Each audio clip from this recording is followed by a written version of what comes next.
High friends, আমি Shovan. Welcome to my YouTube channel. তো এখন আমি মা এসেছে এই গানটার আমি সং রিয়াকশন বা রিভিউ দেব।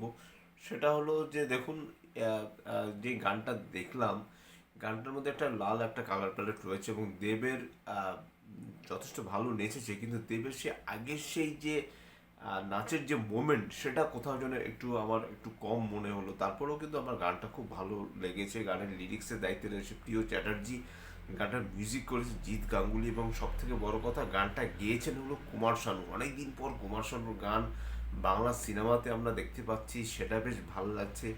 জিৎ গাঙ্গুলিকে আমরা খুঁজে পেয়েছি যেন, মানে যেই একটা জিৎ গাঙ্গুলির গান মানে সেই গানের মধ্যে মেলোডি থাকবে। গানটার মধ্যে কিন্তু মেলোডি রয়েছে এবং গানটা জাস্ট 3 মিনিট 42 সেকেন্ডের মতো duration, if I am not wrong.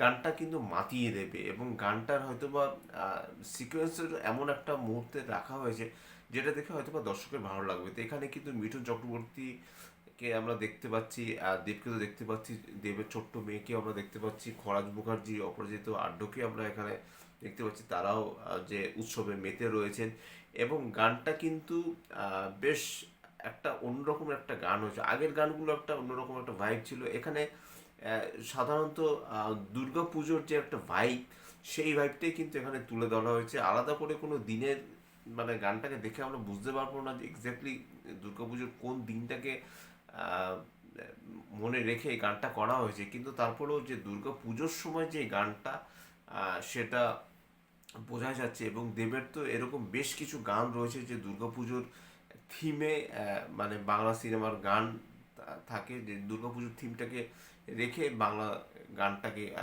Establish করা হয়েছে। তো এখানেও সেই জিনিসটা রয়েছে এবং দেবকে লাল রঙের যে কুর্তা পাজামা পরে, সরি কুর্তা বলছি, মানে যে আমরা পাঞ্জাবিটা দেখতে পাচ্ছি সেটা পরে এবং ধুতি পরে দুর্দান্ত লাগছে এবং যথেষ্ট ভালো নাচার চেষ্টা করেছে, কিন্তু কোথাও গিয়ে দেবের সে আগের যে এনার্জিটা না, সেই এনার্জিটা না অনেকটাই কিন্তু মিসিং। এটা দেবের ফ্যান হয়ে আমি বলছি, আরও একটু এনার্জি আমরা আহ, মানে দেবের থেকে আমরা গ্যাদার করতেই পারতাম। তো যাই হোক, দেবে এটাও ঠিক, দেবেরও বয়স হয়ে যাচ্ছে বা ফিজিকটাও অন্যরকম ছিল। এর আগের যে মুভিগুলো ছিল সেখানে তার ওয়েটটা অনেকটাই বাড়াতে হয়েছে, সেটা কমাতে কমাতে আবার প্রজাপতি 2 এর শ্যুট করতে হয়েছে, সেটাকে র্যাপ আপ করতে হয়েছে। আমার বড়দিনে সেই সিনেমাটা আসছে। তো যাই হোক, অনেকটাই ব্যস্ত ছিল দেব, কারণ দেবের পর 1 বছরের মধ্যে 3-3টে সিনেমা আসছে, যেটা কোনো বছরেই কিন্তু প্রায় হয়ে ওঠে না। এই ফার্স্ট টাইম যে 1 বছরের মধ্যে 3-3টে সিনেমা আসছে, মানে খাদান, রঘু ডাকাত এবং তারপরেই প্রজাপতি 2। তো কাজেই দেব কিন্তু যথেষ্ট ব্যস্ত ছিলেন। তো তার মধ্যেও যাই হোক, ছোট্ট মেয়েটাকে দেখে বেশ ভালো লাগছে, সেও নাচার চেষ্টা করছে। এখানে মিঠুনের কোনো স্টেপ ছিল না, মিঠুনের যদি যদি দু একটা স্টেপ থাকতো ভালো লাগতো। এবং দেবের যে স্টেপগুলো সেটা একটু না পুরনো ধাঁচের স্টেপ, নতুন কোন স্টেপ কিন্তু এখানে খুঁজে পেলাম না। যদিও আমি কোরিওগ্রাফার, মানে আমি এক্সপার্ট নই, কিন্তু তারপরেও আমরা তো অনেক গানই দেখি, অনেক গানের নাচই আমরা দেখি। তা সেদিক থেকে দেখতে গেলে কিন্তু গানটা সবই ঠিকঠাক রয়েছে। গানটা মানে লেখা কিন্তু খুব ভালো, প্রিয় চ্যাটার্জি খুব ভালো লেখে এবং জিৎ গাঙ্গুলি তো অসাধারণ মিউজিক দিয়েছে প্রজাপতি 2-তে। মানে একটার পর একটা গান, গানগুলো কিন্তু প্রত্যেক কটা কিন্তু দর্শকের মন জোগাবে, মন জুড়িয়ে যাবে। এবং আমরা যখন হলে গিয়ে প্রজাপতি 2 দেখব, আমরাও কিন্তু হয়তোবা নেচে উঠবো। মানে চেয়ার ছেড়েও নেচে উঠবো না, কিন্তু আমাদের মনটা কিন্তু নেচে উঠবে। এই কারণেই, কারণ 5 বছর পর জিৎ গাঙ্গুলি ফিরছে।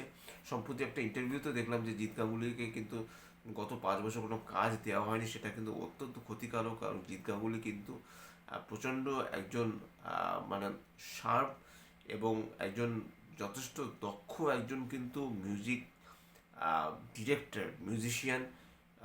তাকে কিন্তু কাজ দেওয়া উচিত এবং তাকে কাজ দিলে সে যে ফাটিয়ে দিতে পারে, সেটার মানে মোক্ষম উদাহরণ হল প্রজাপতি 2। এবং এর জন্য দেবের যে একটা হাত রয়েছে সেটা বোঝাই যাচ্ছে। দেব না থাকলে পরে কিন্তু জিৎ গাঙ্গুলি এভাবে আবার ফিরে আসতে পারতেন না। তো যাই হোক, সব মিলে কিন্তু গানটার কিন্তু কোরিওগ্রাফ আমার মোটামুটি লেগেছে। যারা পার্শ্বটিতে ছিলেন তারাও মোটামুটি নেচেছে। নাচের স্টেপগুলো আর একটু ভালো হলে ভালো লাগতো, কিন্তু তারপরও গানটা জমে গেছে। গানটা বেশ মেলোডিয়াস, গানের কথা ভালো, দেবকে দেখতে বেশ সুন্দর লাগছে, ছোট্ট মেয়েটাকে দেখতে বেশ ভালো লাগছে, অপরাজিতা আড্ড, খরাজ মুখার্জি, মিঠুন চক্রবর্তী প্রত্যেককেই দেখতে বেশ বেশ ভালো লেগেছে। গানের এসেন্সটা বেশ ভালো। এই গান যদি দুর্গাপুজোর সময় যখন বাজবে তখন হয়তো বা গানের যে ভাইবটা সেটা আর একটু ভালো মতো জিনিসটা আমরা মানে খোলসা করে পাবো। তো যাই হোক, বড়দিনেও আমরা না হয় দুর্গাপুজোর নাচই দেখলাম, কি আছে, সিনেমার স্বার্থে আমরা সব কিছুই ছাড়তে রাজি আছি, দেখতে রাজি আছি। যা প্রজাপতি টু একটা বড় সড় একটা সাফল্য নিয়ে আসুক, এবং নিতিন মাসি কিন্তু তার সাথে রয়েছে টক্কর দেওয়ার জন্য, সেটাও কিন্তু মানে কোনো অংশে কিন্তু কম নয়। তো যাই হোক, সব মিলিয়ে মা এসেছে গানটা কিন্তু আমার কিন্তু রিসেন্ট ওয়াচ লেগেছে। আপনাদের কেমন কি লেগেছে নিশ্চয়ই আমাকে কমেন্ট বক্সে লিখে জানাবেন। আর যদি আমার চ্যানেলটা ভালো লেগে থাকে, লাইক, শেয়ার, কমেন্ট এবং সাবস্ক্রাইব করতে বলবেন আমার চ্যানেলকে। ইনস্টাগ্রামের লিঙ্ক, ফেসবুকের লিঙ্ক এবং ইউটিউবের লিঙ্ক আমার ডিসক্রিপশন বক্সে দিয়ে দেওয়া রয়েছে, সেখান থেকেও আপনারা আমাকে কানেক্ট করতে পারেন। টিল দ্য ইনস্টিটিউট এবং মা এসেছে গানটা আমার কিন্তু রিসেন্ট ওয়াচ লেগেছে, এবং অনেকদিন পর কুমার শানু ফিরে এসেছে, সেটা কিন্তু আমার দুর্দান্ত লেগেছে। কুমার শানুর ভয়েস নিয়ে কোনো কথা হবে না, তার সাথে রয়েছে জিৎ গাঙ্গুলির সুর এবং প্রিয় চ্যাটার্জির কথা। Till the institute, tata, love you, bye bye and good night.